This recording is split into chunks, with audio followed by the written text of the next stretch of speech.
रोशन सिंह, राजेंद्र नाथ लाहिड़ी, इन चारों क्रांतिकारियों की शहादत दिवस थी। लेकिन आपने अखबारों का पेज पलटा होगा, क्या कभी किसी अखबार में दिखाई दी इन क्रांतिकारियों के बारे में कोई खबर? उस दिन टीवी मीडिया चैनल, हमारे देश में हजारों मीडिया टीवी चैनल हैं, लेकिन एक भी टीवी मीडिया चैनल पे 19 दिसंबर के दिन, जिस दिन इन क्रांतिकारियों को फांसी दी गई थी, एक लाइन की, 1 मिनट की खबर कहीं किसी मीडिया में नहीं दिखाई गई। जो क्रांतिकारी अपने पेट का गड्ढा भरने के लिए नहीं, अपने करियर के लिए नहीं, अपने परिवार के लिए नहीं, बल्कि एक बेहतर समाज का सपना लेकर इस देश के लिए हंसते हंसते कुर्बान हो गए, क्या हमारे देश के मीडिया टीवी चैनलों की इतनी भी जिम्मेदारी नहीं है कि उन क्रांतिकारियों को कम से कम 5 मिनट के लिए याद करें? लेकिन कहीं कोई खबर नहीं। इसके बरक्स कोई घटिया फिल्म आ जाए, घटिया गाना रिलीज होने वाला होता है तो बच्चे बच्चे तक उसकी खबर पहुंचा दी जाती है। किसी नेता मंत्री का रैली निकलने वाला होता है तो लोगों तक ये खबर पहुंचा दी जाती है। लेकिन इन क्रांतिकारियों के विचार, इनके सपने आज भुलाए जा रहे हैं। और ये यूं ही नहीं हो रहा है, ये जानबूझकर किया जा रहा है। जानबूझकर इनके विचारों, इनके सपनों पर धूल मिट्टी डालने की कोशिश हो रही है, क्योंकि ये क्रांतिकारी अपने दौर में केवल अंग्रेजों से नहीं लड़ रहे थे। यही बनारस शहर में सचिंद्र नाथ सान्याल ने एक पार्टी की स्थापना की थी जिसका नाम था HRA, हिंदुस्तान रिपब्लिकन एसोसिएशन, जिससे चारों क्रांतिकारी जुड़े थे।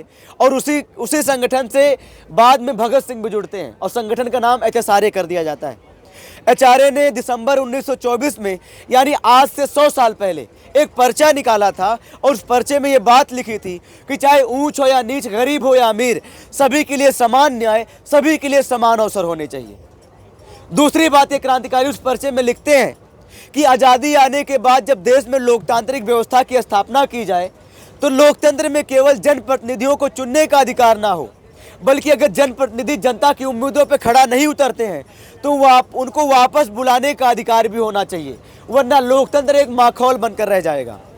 तीसरी बात, ये क्रांतिकारी उस पर्चे के माध्यम से ये कह रहे थे कि जब देश में लोकतांत्रिक व्यवस्था कायम हो तो जो राज्य होना चाहिए उसका स्वरूप धर्मनिरपेक्ष होना चाहिए। यानी अपने घर में कोई अल्लाह की इबादत करता है, भगवान की पूजा करता है या गॉड का वर्शिप करता है, ये वो उसका निजी मसला होना चाहिए, इसकी राजनीति नहीं होनी चाहिए। लेकिन आज आज़ादी के 77 सालों का एक लंबा सफ़रनामा गुजर चुका है। अगर आप पलट कर देखेंगे तो आप पाएंगे कि समानता और न्याय केवल किताबी बातें बनकर रह गई हैं। आज ज़मीन पे कहीं भी समानता न्याय नहीं है। शिक्षा जैसी बुनियादी चीज़ को एक बिकाऊ माल बना दिया गया। अगर आपके जेब में नोटों की गड्डियां हैं तो आपके बच्चों के लिए शिक्षा है, वरना आप अपने बच्चों को डॉक्टर इंजीनियर बनाने का सपना नहीं दिखा सकते। इस देश में करीब 54 करोड़ आबादी ऐसी है जो खेतों कारखानों में हड्डी गला रही है, मेहनत मजदूरी कर रही है। आप सोचिए, क्या वो BHU में भेजकर अपने बच्चों को पढ़ा पाएंगे? BHU की फीस पिछले 2-3 सालों के भीतर 4 गुना 5 गुना बढ़ा दी गई है। और जो नए कोर्स शुरू किए जा रहे हैं, सारे कोर्स सेल्फ फाइनेंस है, यानी कि इन कोर्स को चलाने के लिए सरकार पैसा नहीं देगी, विश्वविद्यालयों को फीस बढ़ाकर उसका फंड खुद ही इकट्ठा करना होगा। दवा इलाज की भी हालत यही है। प्राइवेट हॉस्पिटल में डॉक्टर नहीं, डाकू बैठते हैं जो नस टटोलने से पहले जेब टटोलते हैं। यानी अगर आपके जेबों में नोटों की गड्डियां हैं तभी अपने बच्चे का दवा इलाज करा सकते हैं, वरना आपका बच्चा बीमार है, बीमारी से मौत के मुंह में समा जाएगा, लेकिन दवा इलाज नहीं हो सकता अगर आपके पास पैसा नहीं है। कोर्ट कचहरी की भी हालत यही है। हमारे देश में NCRB की रिपोर्ट है कि करीब 3 लाख कैदी ऐसे बंद हैं जेलों में जो अंडर ट्रायल हैं, यानी उनके पास इतना पैसा नहीं है कि जेल में बंद होने के बाद अपने आप को बेगुनाह साबित कराने के लिए वकील रखकर अपनी बेगुनाही साबित करवा सके। तो देश भर में चाहे पुलिस प्रशासन हो, कोर्ट कचहरी हो, शिक्षा हो, चिकित्सा हो, सारे जगहों पे आज पैसा काम कर रहा है। कहीं भी न्याय समानता नहीं है। कहने को कह दिया जाता है कि भारत दुनिया का सबसे बड़ा लोकतंत्र है, लेकिन इस लोकतांत्रिक देश की हकीकत ये है कि नेताओं के लिए न्याय का पैमाना अलग है, जनता के लिए अलग है। आप सोचिए ना कि फरवरी में नोटिफिकेशन आता है कि देश में चुनाव होगा। फरवरी में नोटिफिकेशन आया कि देश में चुनाव होगा और जून तक सारे नेताओं की नियुक्ति हो गई जो चुने गए थे। लेकिन दूसरी तरफ 2018 में वीडियो की वैकेंसी आई। इस बोगी में तमाम नौजवान बैठे हैं, अपनी ज़िंदगी से जानते होंगे। 2018 में वीडियो की वैकेंसी निकाली जाती है। 6 साल गुजर गया है, अभी तक नौजवानों को रोजगार नहीं मिला। यानी इस देश में चुनाव 5 महीने में हो जाता है, नेताओं की नियुक्ति 5 महीने के भीतर हो जाती है। लेकिन जो नौजवान 7 साल 10 साल से दड़बे जैसे कमरों में तैयारी कर रहे हैं, उनकी नियुक्ति 5-5, 6-6 साल के भीतर नहीं हो पाती है। तो होता यह है कि नौजवानों में हताशा, निराशा बड़ी संख्या में पसरती है। साल 2022 में नेशनल क्राइम रिकॉर्ड ब्यूरो की रिपोर्ट है कि 1,12,000 नौजवानों ने हमारे देश में आत्महत्या कर ली। आत्महत्या इसलिए हो रही है कि नौजवानों के सामने लगातार रोजगार का संकट खड़ा हो रहा है। पहले भर्ती नहीं आती, जबकि 60 लाख पद खाली है सरकारी विभागों में।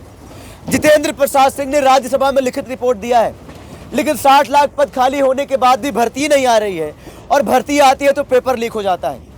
पिछले 8 सालों में 2, 4, 10 नहीं 84 परीक्षाओं के पर्चे लीक हो चुके हैं, और कोई भी पर्चा लीक होता है तो इसका दंश कोई नेता मंत्री नहीं झेलता है। वो अपने बच्चों को लंदन, अमेरिका भेजकर पढ़ाते हैं।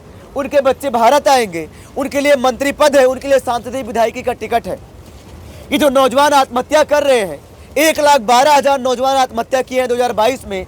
ये आम मजदूरों, किसानों के बेटे बेटियां थे जो जिंदगी दांव पर लगाकर तैयारी कर रहे थे। लेकिन 1,12,000 ये आंकड़े नहीं, ये जिंदगियां हैं, ये माओ के बेटे बेटियां थे। इतनी बड़ी संख्या में आत्महत्याएं हुई। क्या कभी किसी टीवी मीडिया चैनल में इस पर बातचीत हुई? क्या किसी चुनावबाज पार्टी ने ये मुद्दा उठाया? कहीं ये मुद्दे नहीं उठे। मुद्दे उठते हैं तो कौन से मुद्दे? वही जो अंग्रेजों के दौर में उठा करते थे। कौन हिंदू है, कौन मुस्लिम है, कौन अगड़ा है, कौन पिछड़ा है, कहाँ मंदिर है, कहाँ मस्जिद है। यानी ये चुनावबाज पार्टियां हमको, आपको जाति और धर्म के नाम पर बांटने की राजनीति कर रहे हैं। इसको हमको समझना होगा। यही काम अपने दौर में अंग्रेज किया करते थे, फूट डालो राज करो की नीतियों के तहत। तब इन क्रांतिकारियों ने अपने दौर में आवाज उठाई थी। पर्चे में 2 क्रांतिकारियों की तस्वीरें दिख रही होंगी, राम प्रसाद बिस्मिल, अशफाक उल्लाह खां।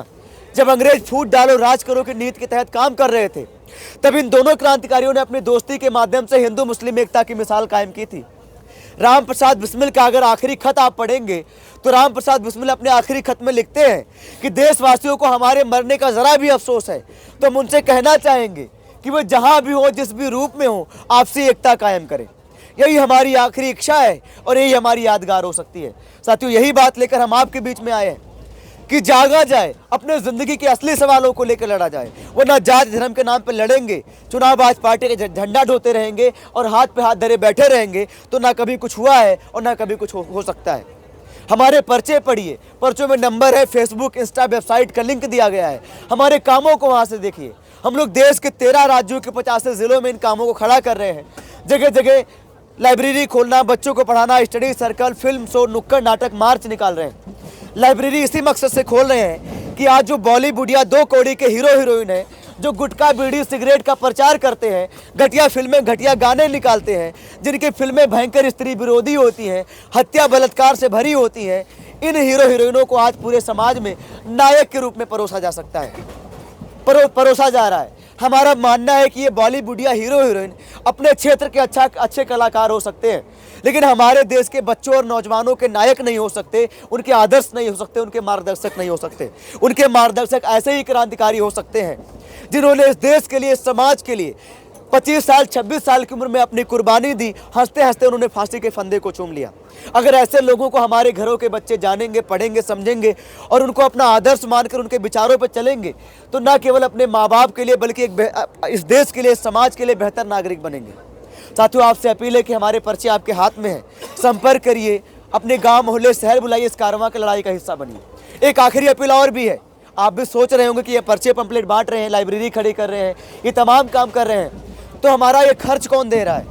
हम लोग किसी भी नेता मंत्री, चुनावबाज पार्टी, किसी भी देसी विदेशी फंडिंग एजेंसी से ना जुड़े हैं और ना उनसे 1 भी रुपया लेना अपने उसूल में मानते हैं।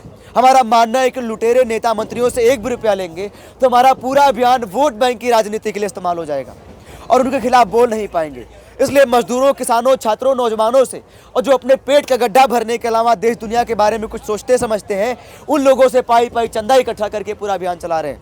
हम आपसे भी कहेंगे कि आप भी अपने चाय नाश्तों में 1 वक्त 2 वक्त में कटौती कर लीजिए। इन अभियानों के लिए जो भी संभव हो सके 20, 25, 50, 100, 200, 500 आर्थिक तौर पर सहयोग भी करिए, चंदा भी दीजिए, क्योंकि हर दिन 6,000 से लेकर 7,000 पर्चे पंपलेट बांट रहे हैं। जो भी लाइब्रेरी खोल रहे हैं उसमें लाखों का खर्च आ रहा है। ये पूरा खर्च अपने दम पे उठा पाना हम नौजवानों के लिए संभव नहीं है। बेशक अपने गले की ताकत, ऊर्जा, समय लगा सकते हैं, अपनी नौजवानी झोंक सकते हैं, यानी हमारे पास जो भी है, हमारी शारीरिक क्षमता, बौद्धिक क्षमता, सब कुछ झोंककर इस लड़ाई में हम कूद गए हैं, लेकिन पूरे अभियान का खर्च उठा पाना हम नौजवानों के लिए अपने दम पे संभव नहीं है। तो जो भी संभव हो इस अभियान के लिए चंदा भी दीजिए, अपने गांव मोहल्ले शहर बुलाइए, हमारे कार्बन लड़ाई का हिस्सा जिस भी रूप में बन सकते हैं ज़रूर बनिए।